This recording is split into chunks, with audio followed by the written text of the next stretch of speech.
Hey everybody, welcome back to the Plays and Fades YouTube channel. I'm your host, Gordo Gambles. Welcome back to the full card breakdown. This time for UFC 318. We have ourselves the Blessed Express going at it in the main event. Max Holloway, Dustin Poirier, number 3 at UFC 318. A wonderful fight card filled with 14 fights. Maybe not the best name value for a pay-per-view, but still a pretty solid card. A lot of fun scraps and a lot of fights to break down. So let's not waste any more time. Quickly, before we do though, make sure to check out CoolBet using code Gordo. There should be a video out later this week as well as checking out Establish the Run for any premium DraftKings content you have over there. I highly recommend, but I'm looking for this one. This should be a good one.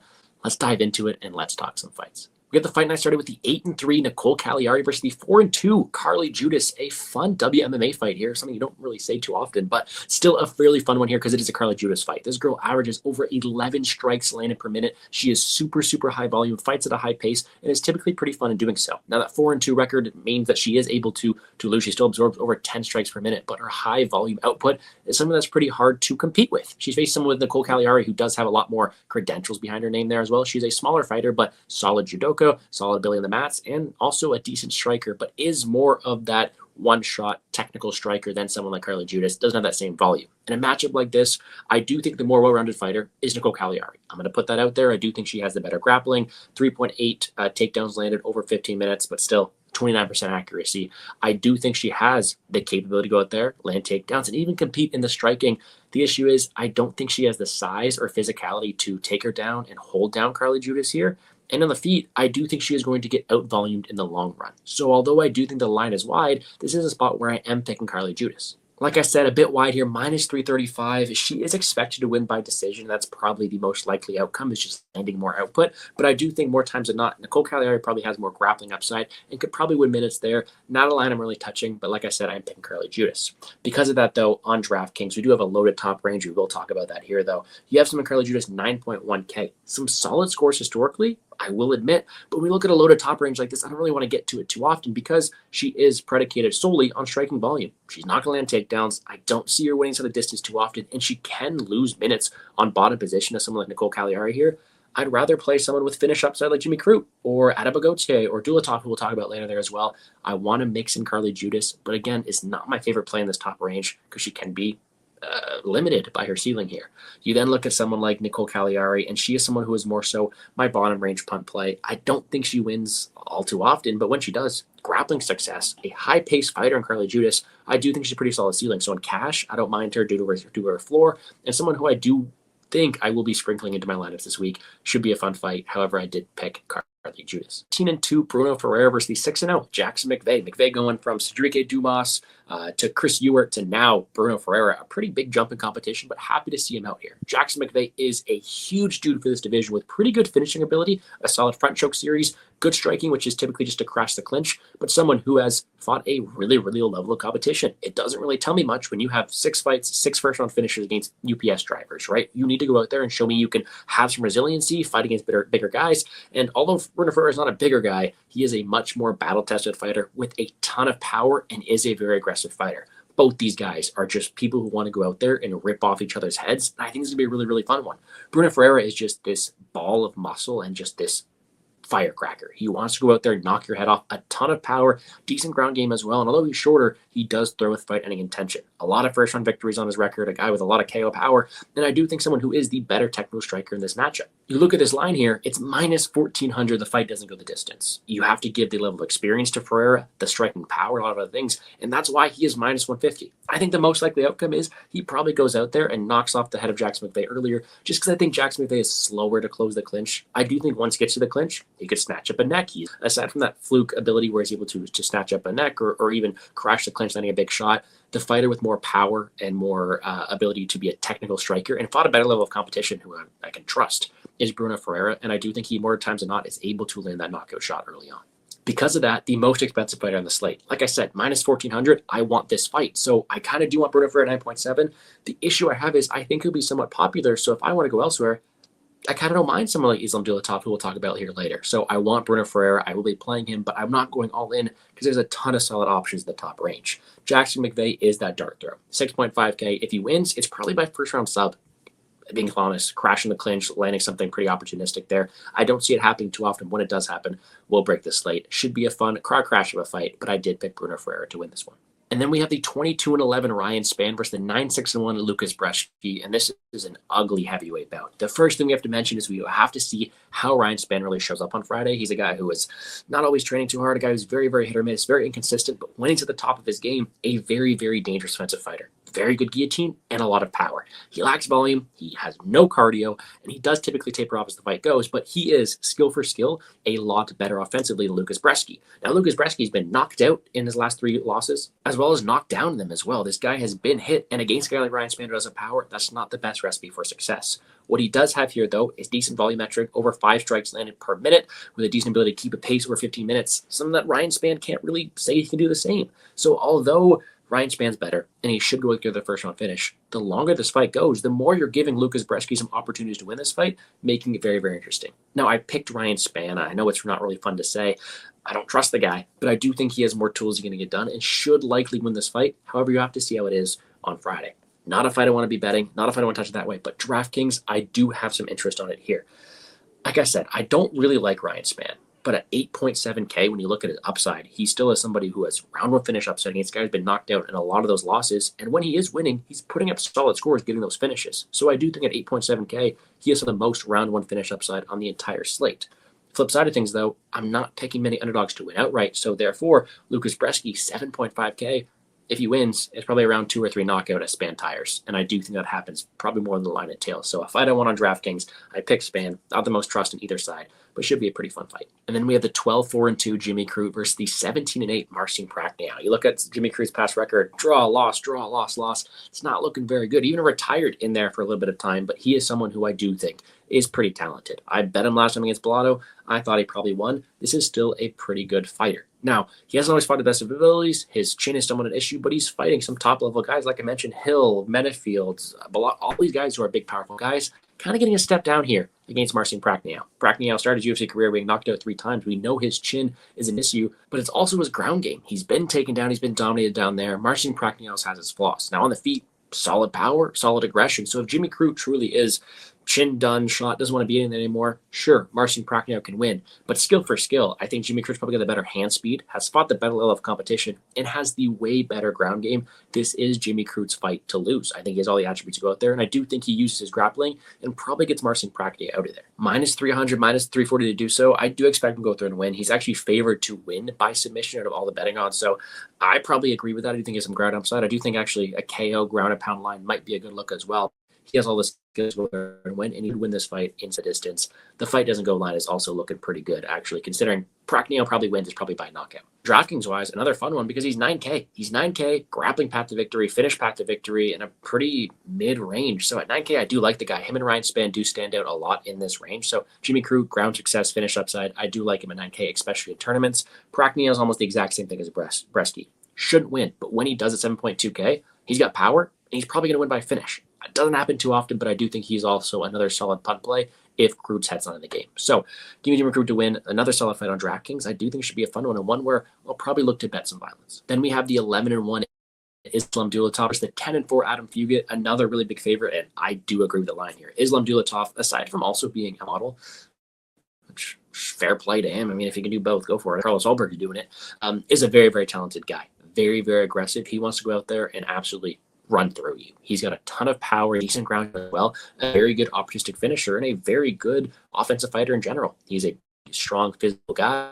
He's going to be at a speed and power advantage over Adam Fugitt.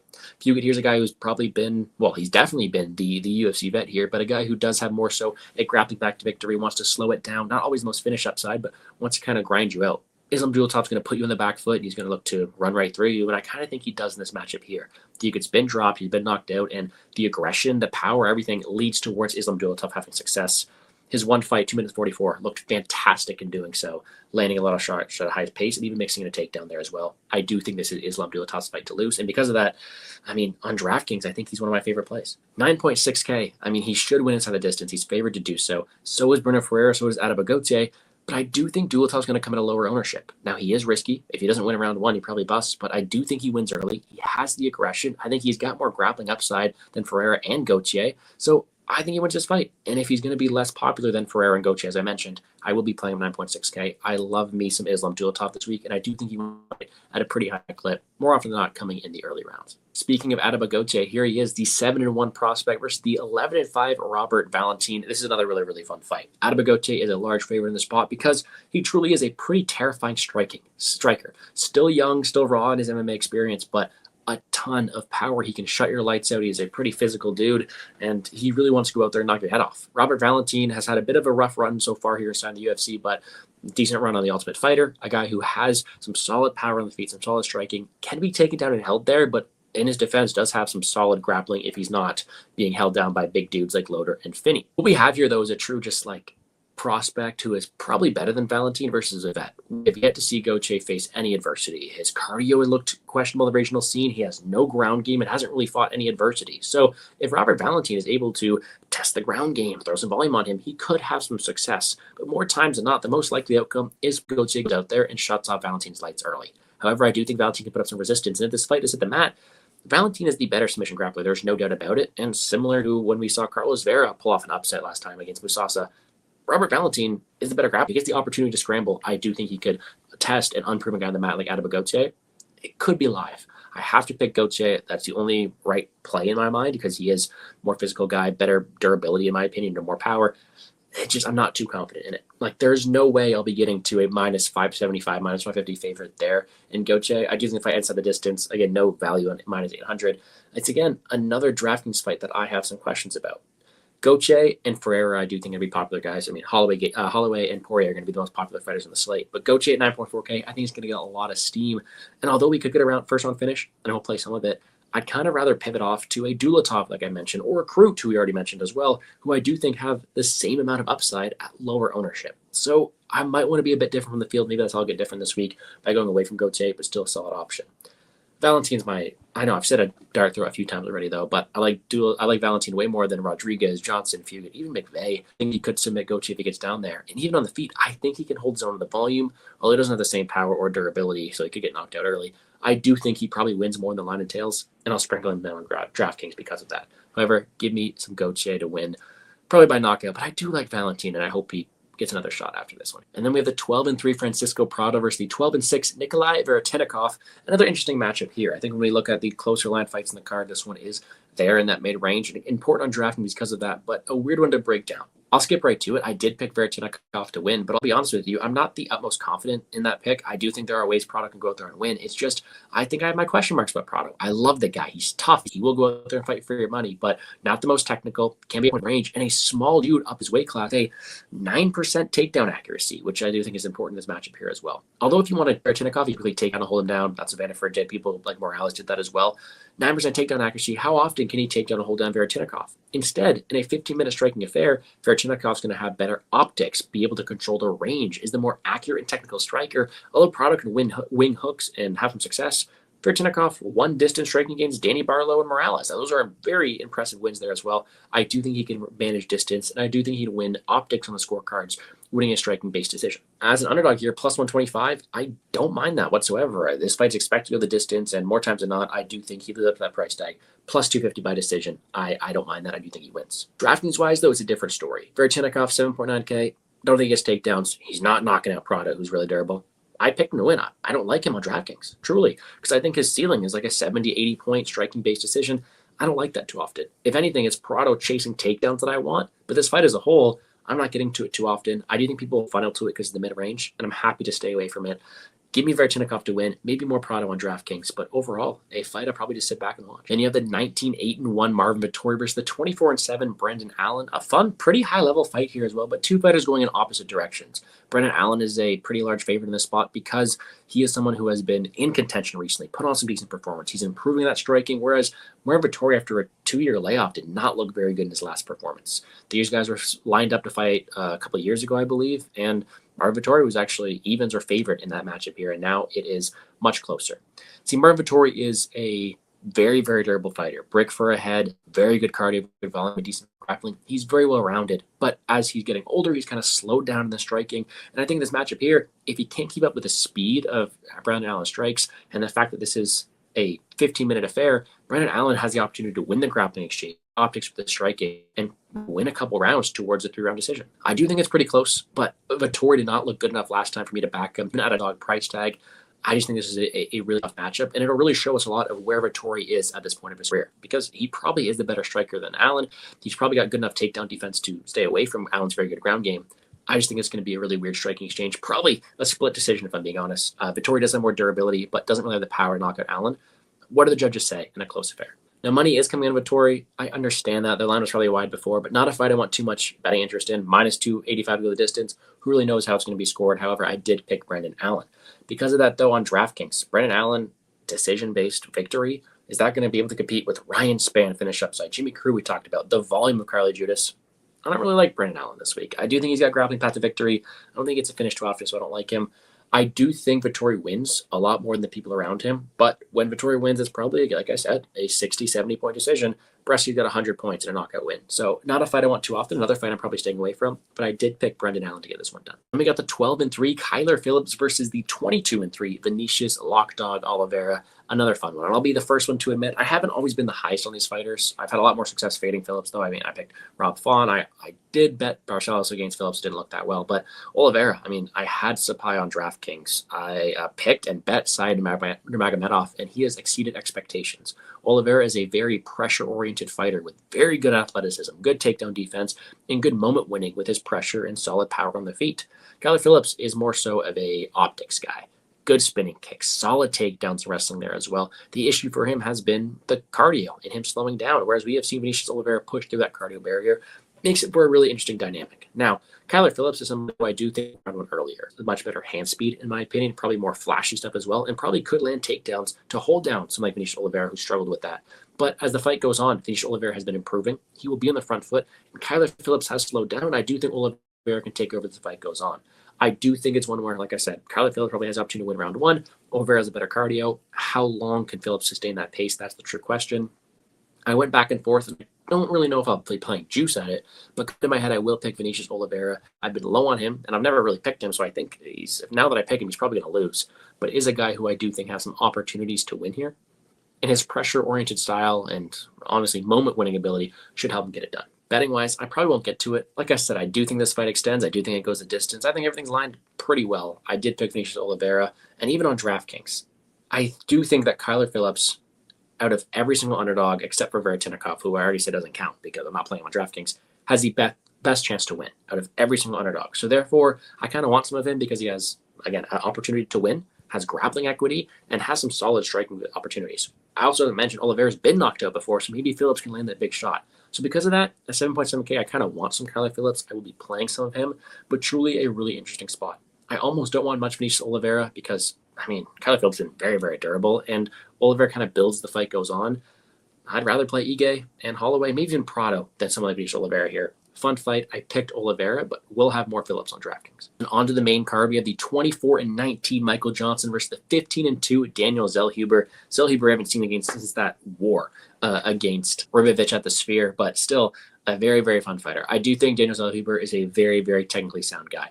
Big for the weight class, very good technical striking, good footwork, and also the ability to grapple if he has to as well. He gets the vet here, Michael Johnson, but someone who is getting up there in age, someone who has been knocked out, and someone who's found ways to lose, even though he probably shouldn't. So in a spot like this, I think Johnson's getting a step up, and Zellhuber's probably getting a step down. And for that reason, I just think Zellhuber does a lot of the thing Michael Johnson does, but better. Zellhuber's got better hand speed, better technical striking, better kicks, and better durability. And I do think he's probably able to win that way as well, especially including the fact that he's probably got better hand speed doing all these things and be the better athlete of them all. Because of that, I'm picking Daniel Zellhuber. I think he gets it done. I think he wins this fight. I think the line's probably right at minus 600. I just don't see many ways for Michael Johnson to win.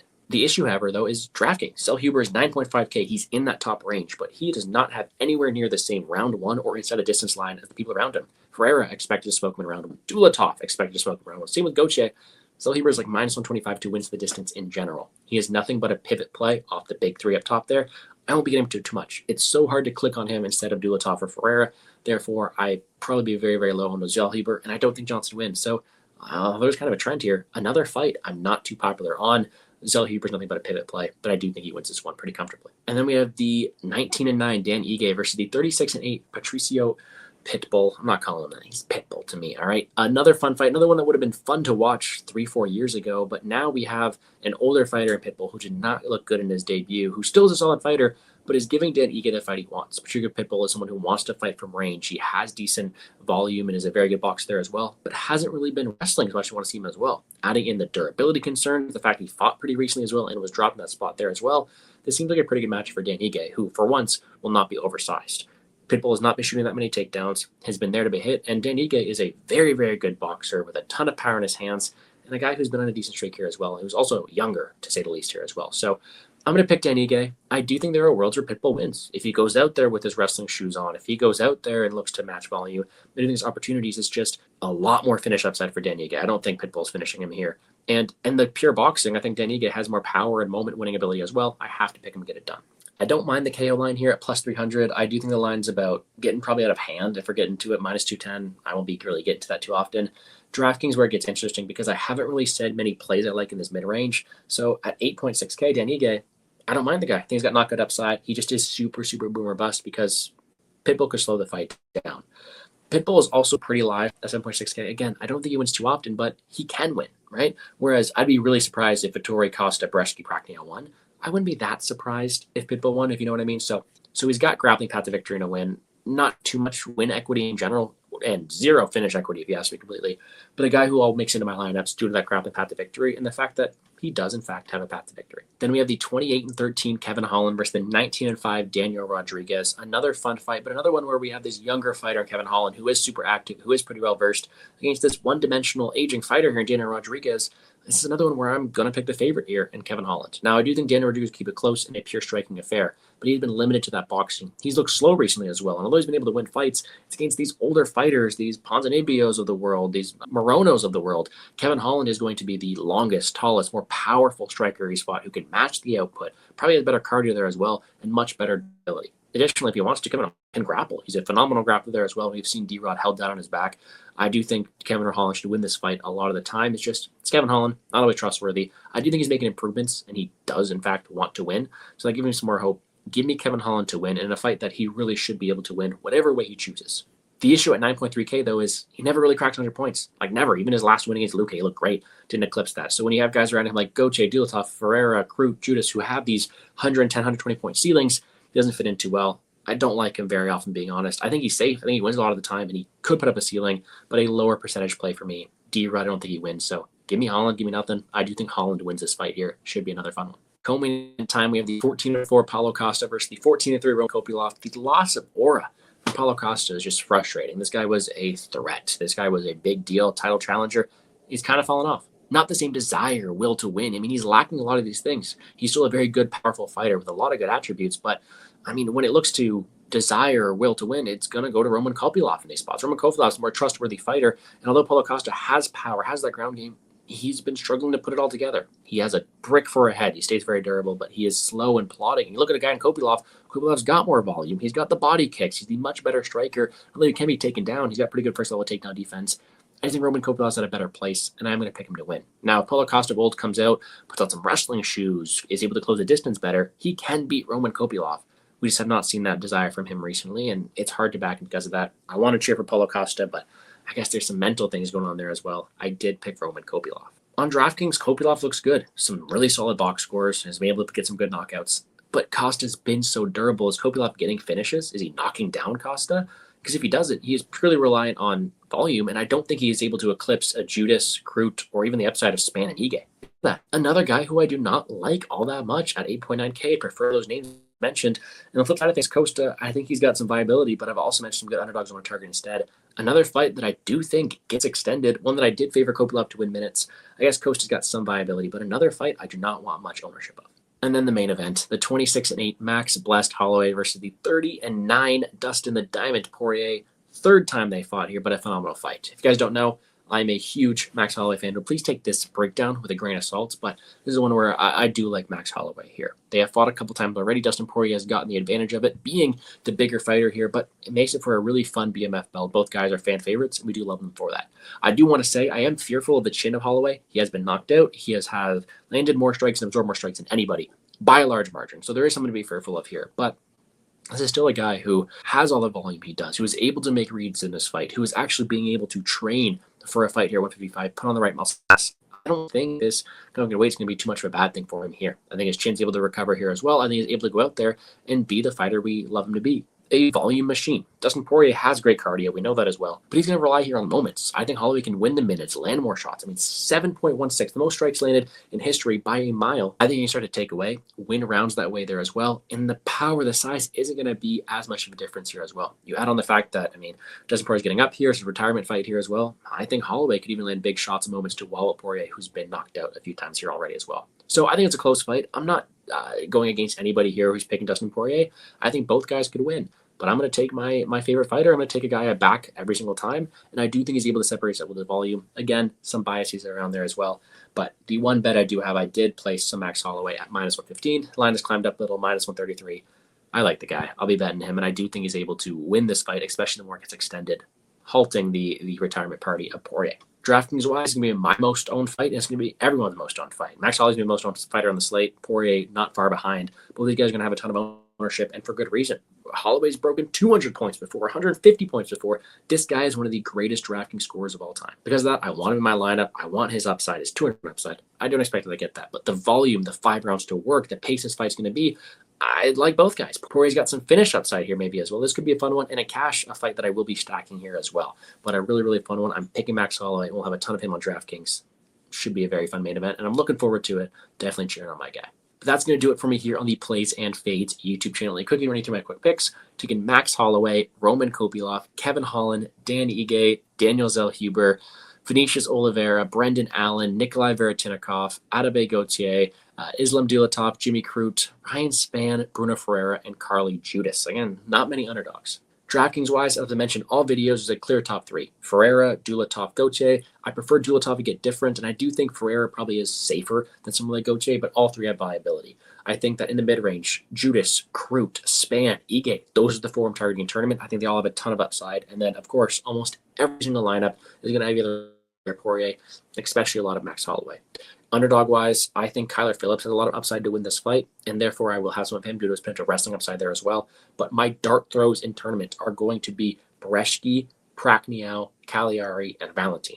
Valentin, because I think he can win by submission. He is truly a risky dart throw. Caliari thinks that's probably the safest one because she has a floor. Probably loses, but could put up 40 points in volume and grappling equity there as well. And then both Prachnio and Brzeski both have knockout upside. They don't win all too often. When they do, it's going to come by knockout, and they are punt plays because of that. So I'm taking the safety of Caliari and maybe punting with someone like a Brzeski here.